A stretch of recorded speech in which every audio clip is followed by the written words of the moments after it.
the first time in nearly 40 years, Peugeot has brought us a small car that really pushes the boundaries in Super Mini design.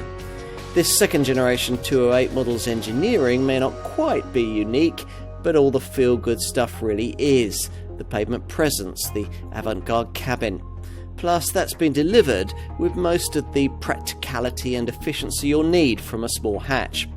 Here's a car that's made other brands in its sector really sit up and take notice. And we think quite a few buyers who'd never normally choose a Peugeot in this class are going to do the same. What should a small French family car feel like to drive? Much like this, we think. Peugeot hasn't bothered trying to be sporty, firm and Germanic here, so the damping control is gentle and allows for a bit of chassis movement, but gets firmer when the body starts pitching about, as it will do if you start pushing this car into corners in the kind of way a typical owner never would.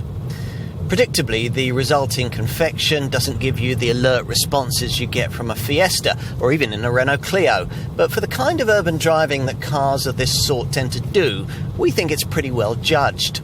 What it lacks in handling finesse is well compensated for by the languid and properly Gallic way this car handles speed humps and tarmac tears. Peugeot wants you to pick a powertrain in the same way you'd select a trim option. In this case, the modularity of this car's sophisticated CMP platform allowing a three-way choice between petrol, diesel or full electric. Most will opt for the 1.2-litre 3-cylinder petrol PureTech turbo power plant that we're trying here in 100 horsepower form, a zingy, willing little unit that warbles pleasantly and is notably economic. In this form, with manual transmission, it manages up to 53.0 miles to the gallon on the WLTP combined cycle and up to 96 grams per kilometre of NEDC rated CO2. An 8-speed E88 auto gearbox is optional with the PureTech 100 engine, or mandatory if you want this power plant in its uprated 130 horsepower state of tune. The same engine comes in entry-level normally aspirated 75 horsepower form, or there's a minority interest 1.5-litre Blue HDI diesel. That's if you can't stretch to that all-electric E-208 variant we mentioned earlier.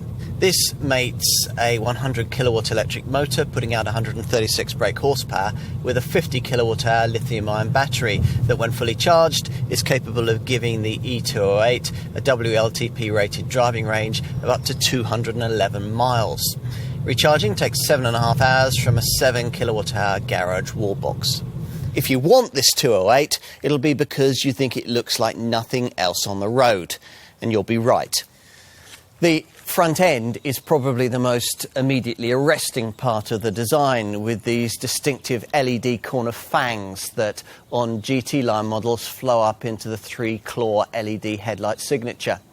Look further up and you'll note the pared back windscreen that allows space for this larger sculpted bonnet, the forward tip of which shows off the 208 badge. At the rear, the avant-garde theme continues with exact design and tautly drawn shaping.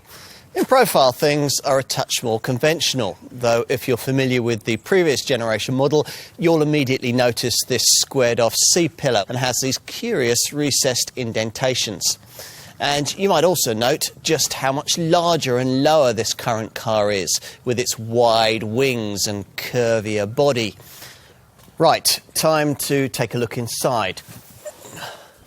It certainly has a very futuristic feel, and one of very high perceived quality thanks to this two-tier fascia layout with its smart carbon-trimmed concave inner section that curls around the edge of the cabin and on into the doors.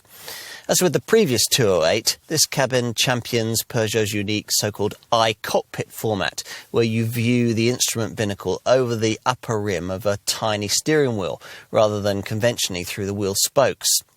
Here, though, the concept's been further developed with the addition of this 3D instrument binnacle display. This sees critical information, like speed and navigational instructions, projected in hologram form from the inner roof of the binnacle onto a piece of slanted perspex in the foreground.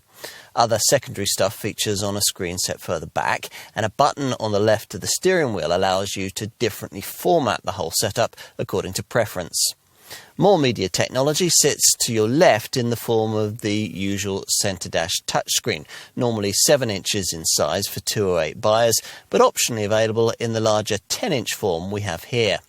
Either way, the monitor includes plenty of functions. Too many, in fact, because you have to use this display to operate all the climate functions, which means switching out of whatever you're looking at every time you want to change temperature or fan speed. At least these 7 stylised piano-style keys below this monitor look rather nice, positioned in front of a row of touch-sensitive shortcut buttons just behind. The seats are reasonably comfortable, there's not much wrong with the ergonomics, there's a reasonable amount of cabin storage space, and there are plenty of media connectivity points. Plus, on most models, you get a wireless charging mat too, with its own neat lidded compartment. Time to take a look at the rear seat.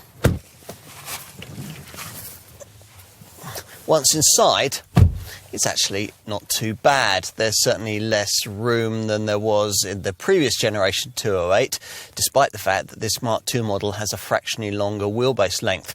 But there's not much less space than you get in the back of a Fiesta, for instance, though that's not really saying much.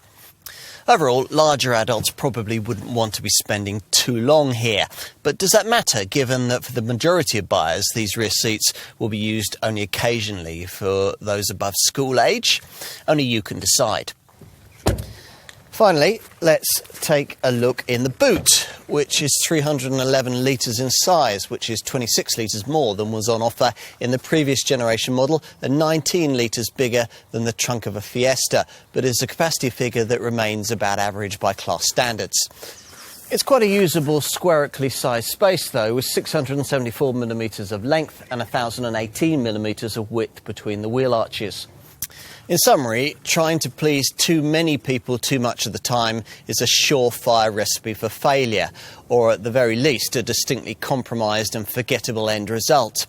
As Peugeot now knows, a bolder, more innovative brand these days, the kind of maker you'd need to be to create a little hatch as good as this one. In this 208, the company has finally bought us the Super Mini it was always capable of. A smart small car choice. In more ways than one.